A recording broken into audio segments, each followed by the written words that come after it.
प्रिय संस्कृत मित्रांनी, नमः संस्कृताय and again welcome to fill form YouTube channel. UGC NET JRF paper 2 Sanskrit free classes unit 2 हमारा चल रहा है और ये क्लास नंबर 10 है और माई सेल्फ नीतू चौधरी।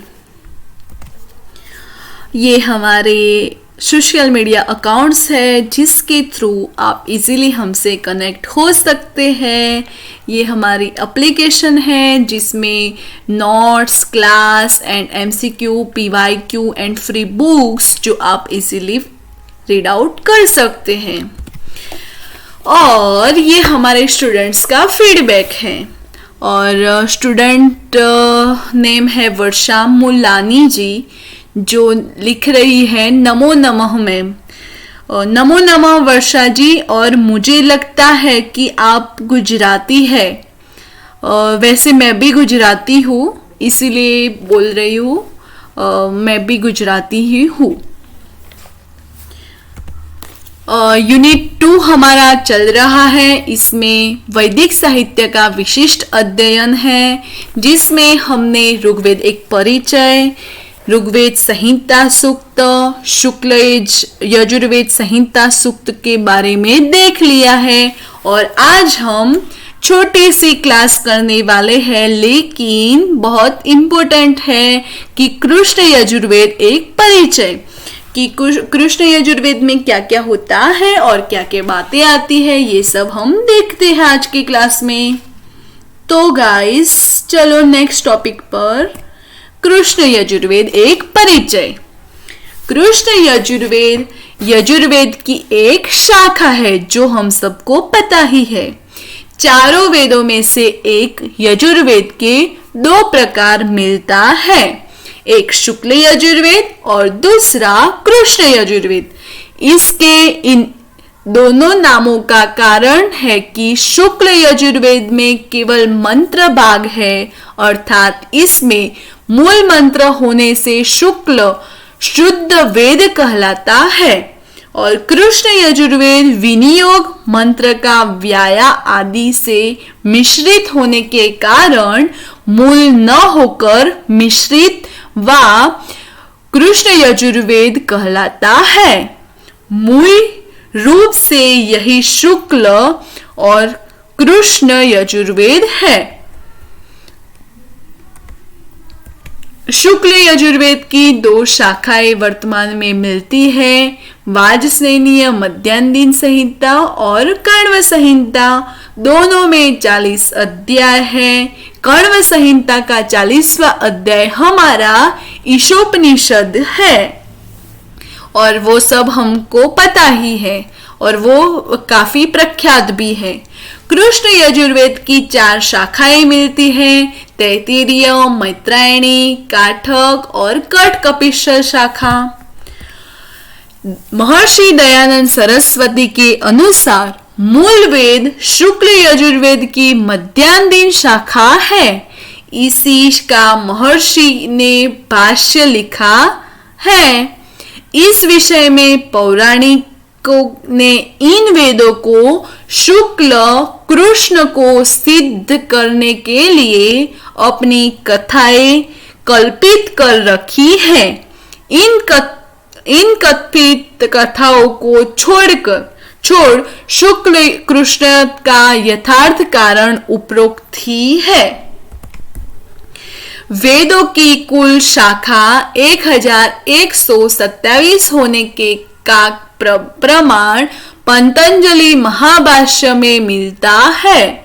वहां लिखा है एकविंशतिधा वाहुच्यम एकशतम अद्वयु शाखा सहस्त्रवर्मा सामवेदा नवदादर्वर्णो वेद, अर्थात इसकी शाखा ऋग्वेद की 101 शाखा, यजुर्वेद की 1000 शाखा, सामवेद की और 9 शाखा अथर्ववेद की है। यजुर्वेद की 100 शाखा उनमें से 6 शाखाएं अभी उपलब्ध होती है जो कि ऊपर कह दिया है। शुक्ल यजुर्वेद का ब्राह्मण शतपथ ब्राह्मण है। इसके रचिता महर्षि याज्ञवल्क्य जी है। कृष्ण यजुर्वेद का ब्राह्मण तैत्तिरीय ब्राह्मण है, जिसकी रचना तितिर आचार्य ने की है। शुक्ल यजुर्वेद का स्रोत सूत्र कात्यायन कृत है, जो कात्यायन स्रोत सूत्र कहलाता है। कृष्ण यजुर्वेद से संबंधित 8 स्रोत सूत्र है, जो 1 बौधायन स्रोत सूत्र, 2 आपस्तद स्रोत सूत्र, 3 सत्याषाढ़ स्रोत सूत्र या हिरण्यकेशी स्रोत सूत्र भी कहते हैं, 4 वैखासन स्रोत सूत्र, 5 भारद्वाज स्रोत सूत्र, 6 वादुल स्रोत सूत्र, 7 वाराह स्रोत सूत्र और 8 मानव स्रोत सूत्र। महर्षि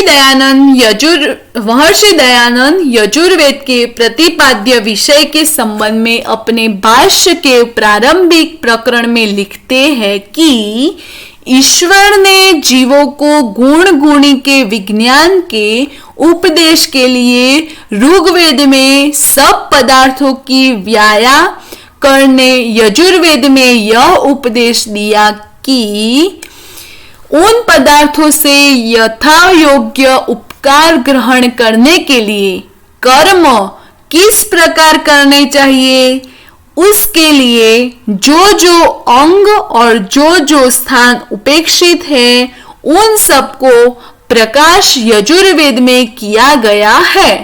जब तक ज्ञान क्रियानिष्ठ नहीं होता, तब तक उससे श्रेष्ठ सुख कभी नहीं हो सकता।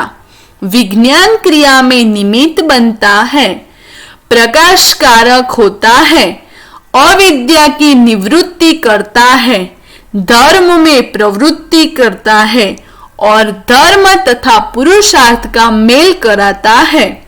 जो कर्म विज्ञान निमित्तक होता है, वह सुखजनक हो जाता है।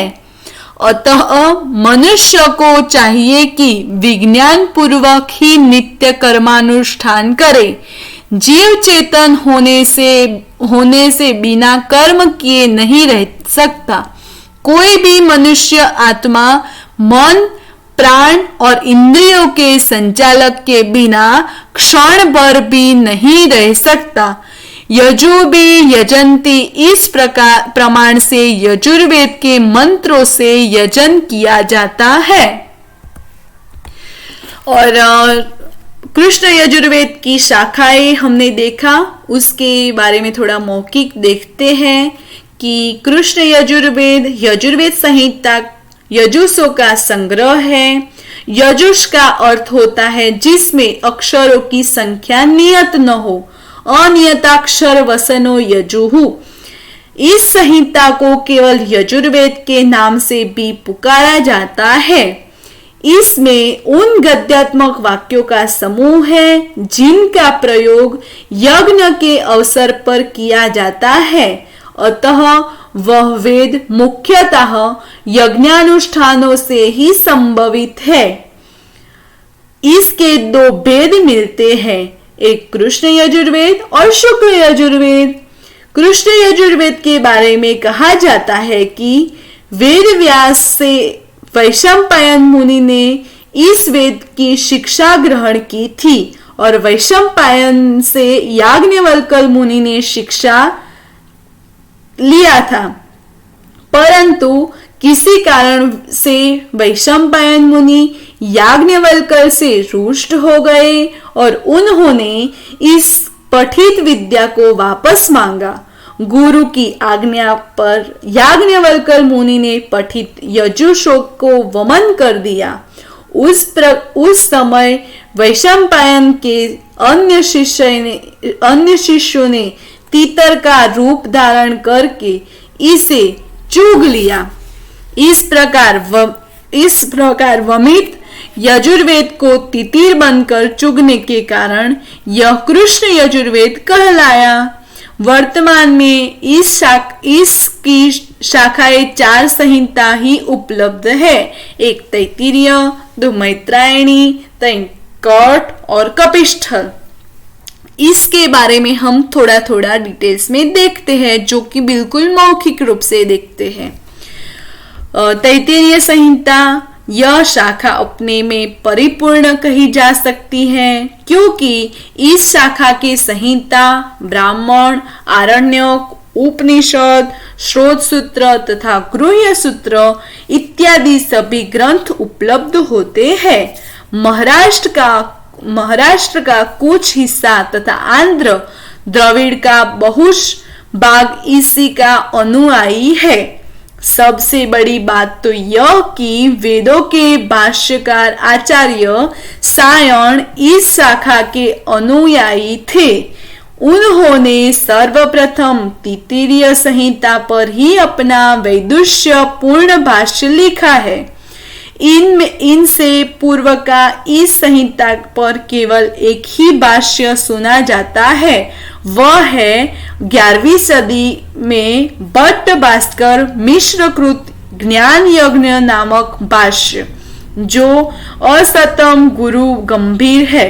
तैत्तिरीय संहिता में 7 कांड, 44 प्रपाठक तथा 631 अनुवाद है, जिसका वर्ण विषय यज्ञ कर्मकांड, पौराडाश, यजमान, वाजपेय, राजसूय इत्यादि नाना यागानुष्ठान का विशद वर्णन है। दूसरी है मैत्रायणी संहिता। यह संहिता वर्तमान में सर्वप्रथम जर्मनी से डॉक्टर श्रोदेर के सौजन्य से प्रकाश में आई है। बाद में स्वाध्याय मंडल औंध्र यानी सतारा से सन 1951 में श्रीपाद दामोदर सातवलकरे जी ने प्रकाशित की है। इसके वर्ण विषय भी तैत्तिरीय संहिता जैसे दर्श पौर्णमास, आदान, पुनराथान, चतुर्मास, वाजपेय, कामेष्ठी, राजसूय, अग्निचिति, सौत्रामणि इत्यादि है। चूंकि यह संहिता कृष्ण यजुर्वेद से संबंध है, इसीलिए इस संहिता के मंत्र तथा ब्राह्मण, तैत्तिरीय तथा काठक संहिता में भी उपलब्ध होते हैं। और तीसरी है कठ संहिता, जो है कि पुराणों में काठक लोगों को मध्य प्रदेशीय व माध्यम कहा गया है, जिससे उनका मध्य प्रदेशीय होना सिद्ध होता उल्लेख अपने महाभाष्य में किया है।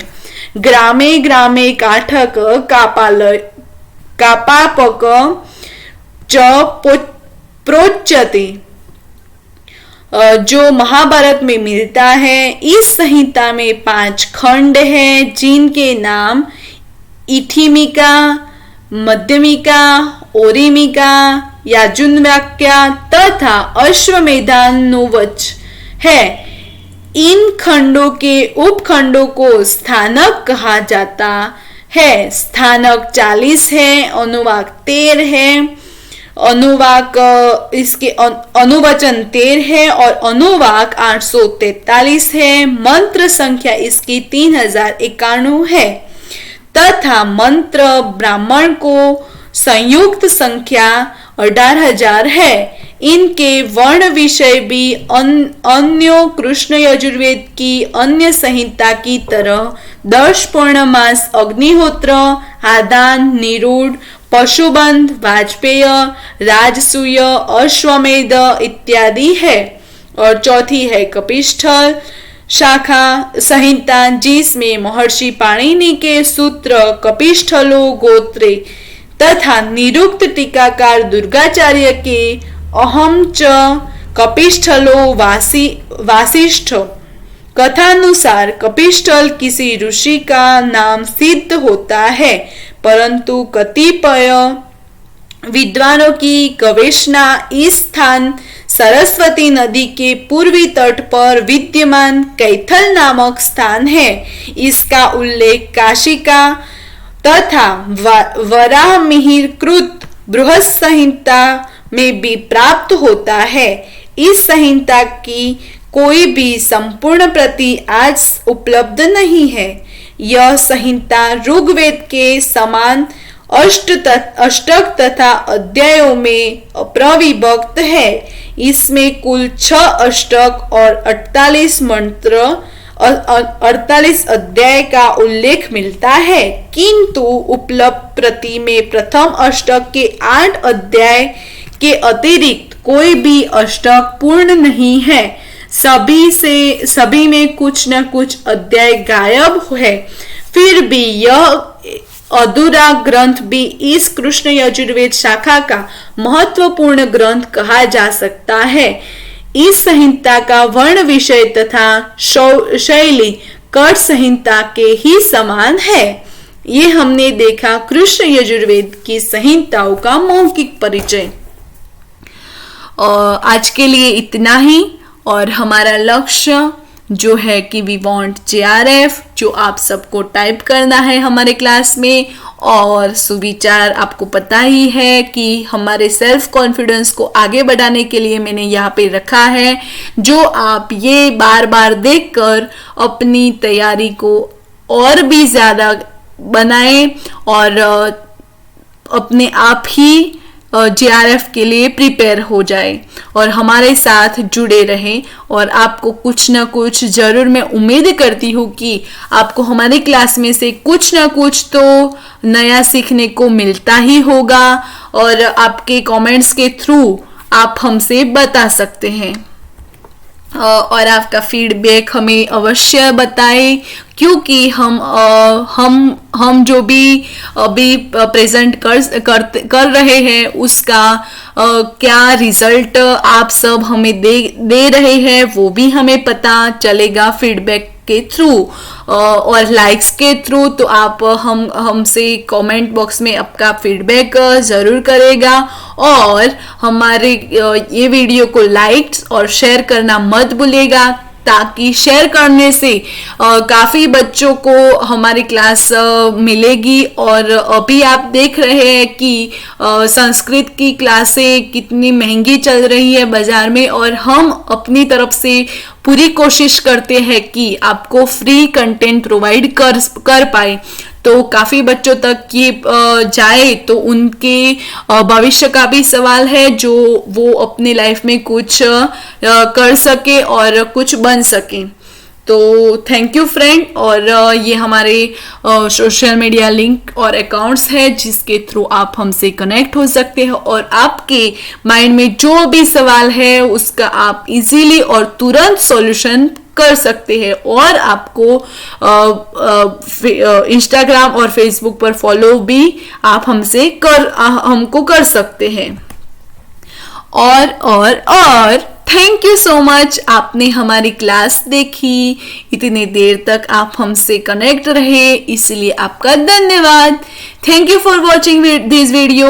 Have a nice day, take care, bye friends.